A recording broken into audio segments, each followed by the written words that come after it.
Hey, so the next part is the actual pre-qualification versus pre-approval process.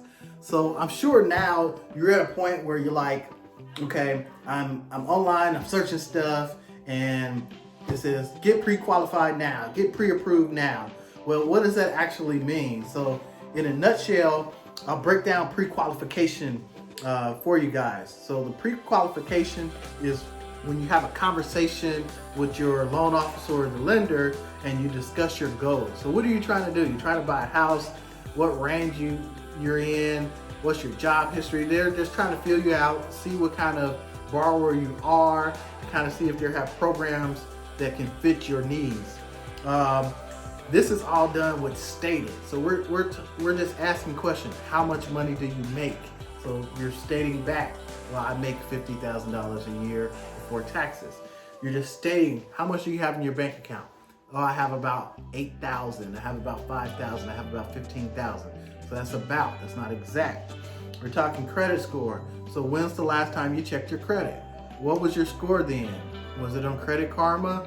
What was the number? Do you know? Can you pull it up? Because even though the Credit Karma gives you a number, that's a stated number as well because it's not exact. It's not going to be the same number that we pull when we run your credit for your application. Debts. So what do you owe on your car payment? We don't need exact. How much do you owe on your credit card? We don't need exact at this time because everything is pretty much going to go through bigger down the line, but we just need something to know if you're in the ballpark or if you're not. So that's called a qualification because if you want to go buy a $300,000 house, but you only make $2,000 a month and you have a $500 a month car note that isn't going to be paid off for the next 6 years, you got some time to go, okay? All right, so the next part is called the pre-approval process.